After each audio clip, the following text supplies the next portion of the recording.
Seja bem-vindo à nossa última aula sobre como estabelecer objetivos de ensino para a criança.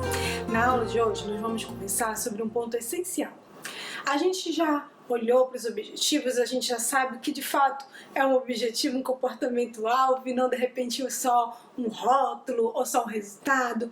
A gente já sabe identificar quais são os comportamentos pré-requisitos, por onde eu devo estar começando o ensino, quais são aquelas habilidades que quando a criança aprender vai dar o boom, vai fazer com que ela aprenda sozinha, com que ela consiga de repente ter contato com novos ambientes, com novas pessoas. Mas como eu vou colocar isso em prática? Na hora que a gente começa a pensar sobre como colocar em prática quais são os objetivos de ensino, existem alguns pontos que são essenciais de ser considerado. O primeiro deles é a pergunta: todos estão a bordo desse objetivo? Todos estão no mesmo barco? Então, todas as pessoas que são relevantes para a criança, que fazem parte da rotina dela, da rotina de educação, e isso às vezes, gente, vai incluir um tio, uma tia, vai incluir o avô, vai incluir a avó. Então, todas aquelas pessoas que fazem parte da vida da criança, que estão junto com ela nesse processo de educação, concordam com esses objetivos, eles têm isso também como prioridade, como algo que deve ser trabalhado neste momento? A resposta para essa pergunta deve ser sim.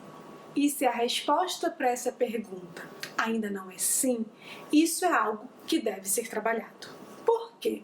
Porque na medida em que nós temos cuidadores com objetivos diferentes, principalmente se há uma incompatibilidade. Então, se alguém não só não tem aquilo como objetivo principal, mas quando de repente um dos cuidadores acha que isso não é relevante ou que pode inclusive ser prejudicial, acha uma perda de tempo, quando isso acontece, vai haver divergências na hora de educar, na hora de estar estabelecendo o trabalho com a criança, que podem prejudicar inclusive o desenvolvimento dela.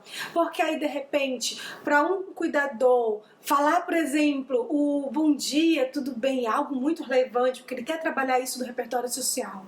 O outro acha isso totalmente besteira, irrelevante, porque você está querendo ensinar isso.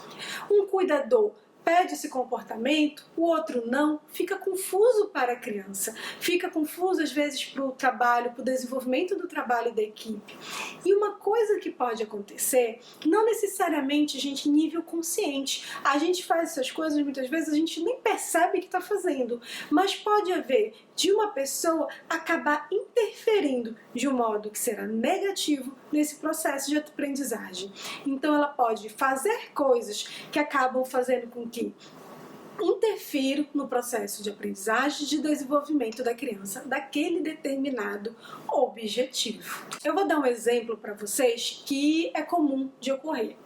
Digamos, por exemplo, que um dos cuidadores tenha o objetivo de que a criança passe a dormir no próprio quarto, com independência, sozinho. Para um outro cuidador, de repente, esse momento de dormir com a criança é algo muito bom. De repente, aquele cuidador passa mais tempo trabalhando, passa muito tempo ausente com a criança, sente de repente culpado por conta de não estar tanto no dia a dia. E às vezes esse momento de dormir junto é algo que é tão significativo para ele que ele não quer abrir mão disso. Ele gosta muito desse aconchego e desse momento.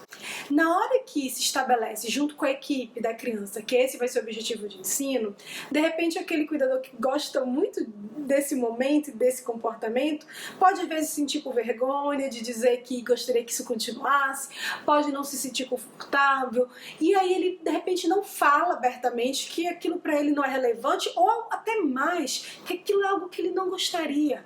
Só que na hora, no dia a dia, na hora de colocar em prática as intervenções que foram colocadas para que a criança consiga dormir sozinho, a pessoa não executa. Ou às vezes ela faz alguns comportamentos contrários ao que foi colocado como o procedimento para ensinar a criança a dormir sozinha. Não necessariamente, como eu disse, ela vai fazer isso de modo consciente, mas vai interferir que a criança adquira aquele repertório, que a criança faça aquela aprendizagem. Então a gente precisa analisar se todos de fato concordam com que aquele seja o objetivo, se todos de fato têm aquilo como prioridade. E caso a resposta seja não, vocês devem parar, sentar com privacidade, num momento tranquilo, num momento que esteja tudo bem. Às vezes a gente tende a conversar quando o problema acontece. Então na hora, à noite, a criança no meio da noite aparece no quarto e aí começa a discussão, ou a criança não quer dormir sozinha, quer dormir com vocês, começa a discussão, é sua culpa, é minha culpa. Então a gente precisa ter essa conversa sem esse viés da culpa, ter essa conversa num momento mais tranquilo, quando o comportamento não aconteceu, sobre a gente não estar nesse ambiente estressor, e a gente possa conversar, ouvir o outro, compreender, entender o ponto de cada um e chegar em um consenso. Se a gente não consegue chegar nesse consenso, a gente vai ter muita dificuldade para que os progressos das crianças ocorram de modo rápido, de modo dinâmico. Então a gente precisa às vezes resolver isso primeiro dentro de casa, se é com o avô, com a avó, com o tio, com a tia, conversar. Às vezes, gente, é muito importante que a gente explique para outras pessoas que fazem parte do cuidado com a criança, mas às vezes não é direto, assim, tipo 3 vezes por semana, à tarde, a gente explique para ela a importância daquilo, a importância daqueles objetivos. Uma coisa que eu aprendi é que às vezes o pai e a mãe fala, mas não se segue. Mas às vezes quando essa pessoa vem para a sessão, vem para a terapia e de repente o profissional explica, a pessoa ouve e às vezes começa a seguir. Então já fica uma dica para vocês. Se vocês já tentaram conversar e de repente não estão tendo sucesso nisso, peçam para o profissional que acompanhe o filho de vocês, acompanhe a filha de vocês, tá fazendo essa conversa e explicando. E essa explicação precisa ser fácil. Essa explicação não pode ser técnica. Ela tem que ser uma explicação que a pessoa consiga ver a relevância disso e consiga ver quais vão ser os benefícios para a criança a partir daquele comportamento. E aí eu volto para uma coisa que eu falei na aula anterior. Cada família é única, cada família vai ter sua prioridade. Se de repente dormir sozinho, por exemplo, com autonomia no quarto, não é uma prioridade para sua família, tudo bem. Então a gente precisa saber, quando a gente consegue saber, quando a gente consegue compreender isso com clareza, a gente consegue fazer as pazes muito mais fácil com de repente determinadas coisas que a gente não quer trabalhar, e a gente consegue ter foco, e a gente consegue dedicação maior naquilo que a gente quer desenvolver junto com a nossa equipe, com a nossa criança. Por fim, uma dica que eu tenho para vocês é a seguinte: a resposta simples é a melhor de todas. Então, diante de situações complexas, às vezes a melhor forma da gente estar lidando e estar selecionando, por exemplo, o objetivo, lidando com as pessoas, é escolher respostas. Não, esquece essa parte que eu esqueci de uma coisa antes. Outra questão que é relevante é a gente pensar se a gente tem os recursos necessários para estar focando naquele objetivo. Muitas vezes a gente foca muito em recursos, às vezes a gente pensa em recursos materiais. Então eu vou imprimir vários cartões e várias imagens porque eu preciso isso para ensinar os objetivos. E uma coisa que é relevante, gente, é que assim, às vezes a resposta simples é a melhor de todas.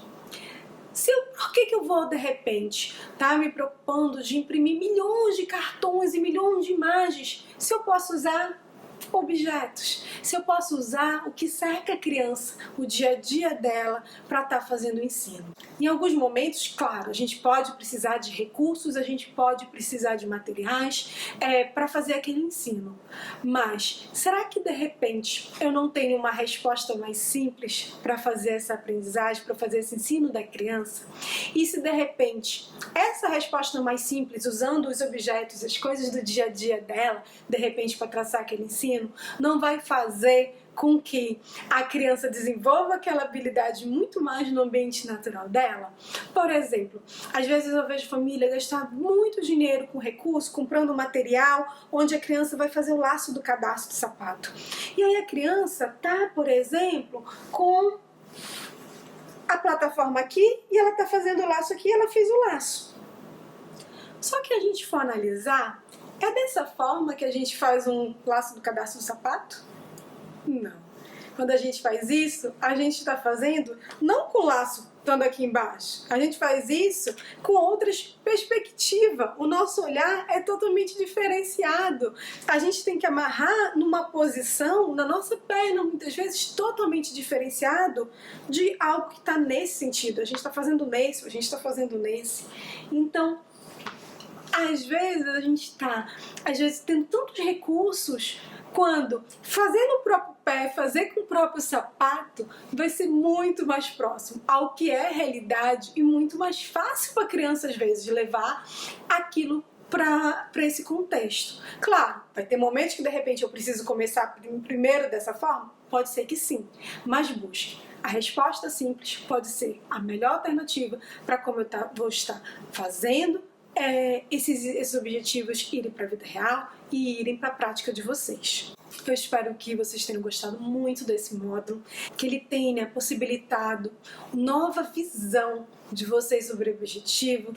E para aquelas famílias que de repente ainda estão com um pouco de dificuldade de pensar sobre essa questão de quais são os objetivos de ensino que são relevantes, eu vou compartilhar agora com vocês algumas áreas do desenvolvimento infantil que de repente a gente pode estar atento para direcionar o nosso olhar sobre ela.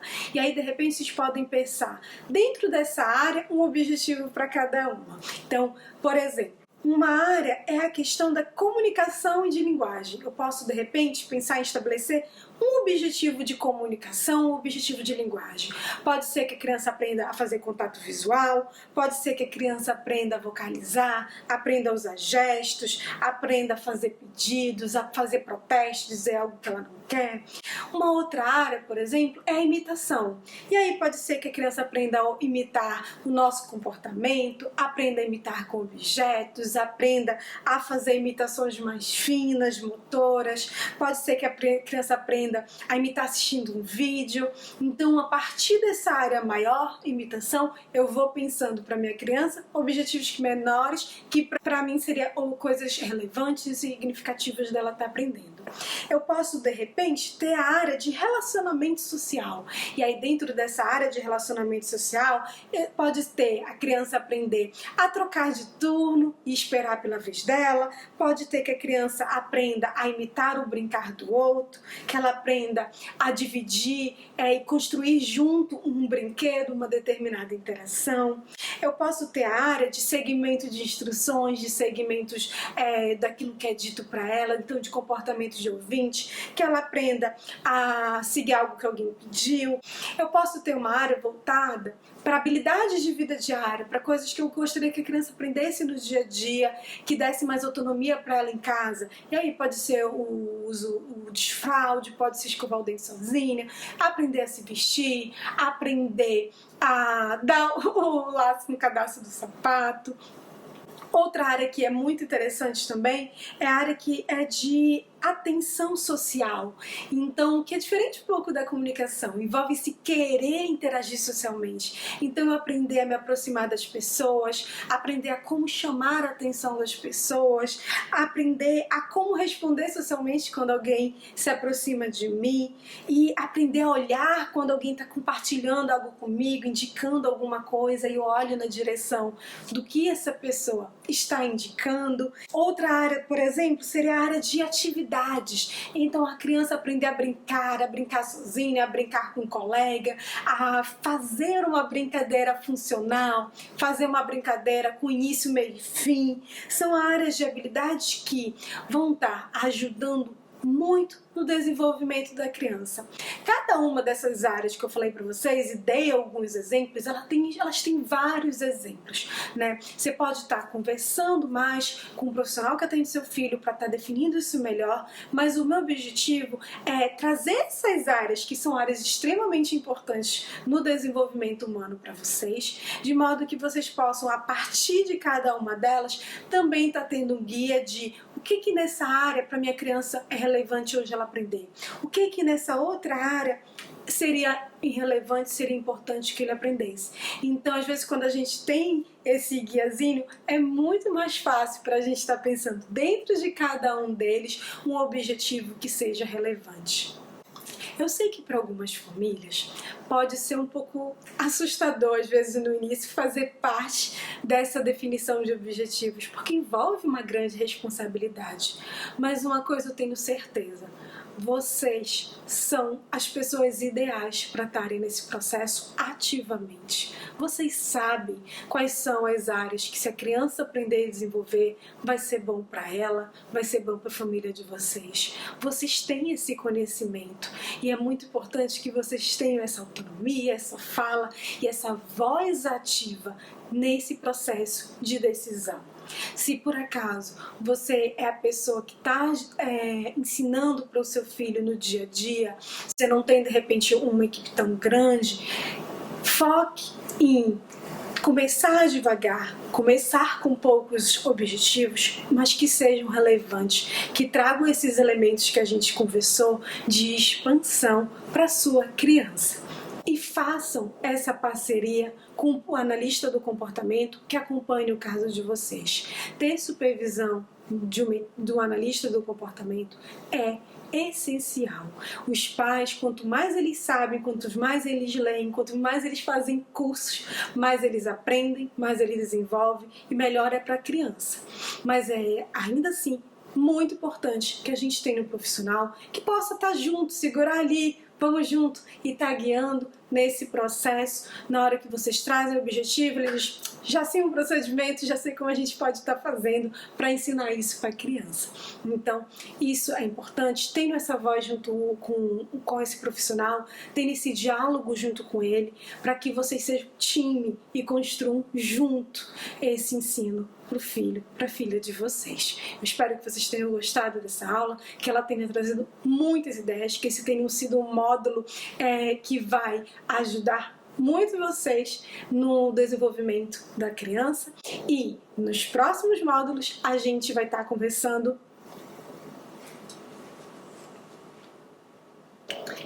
no próximo módulo nós vamos conversar sobre responsividade. Eu vou falar e vou ensinar a vocês a estar observando o comportamento dos filhos de vocês de um modo muito além de se houve aumento, se houve diminuição do comportamento, mas está observando, sabe, se aquele detalhe de ele está tendo prazer nessa aprendizagem, ele está gostando, ele realmente está aqui comigo, ele realmente está interagindo, ou ele só está fazendo por fazer.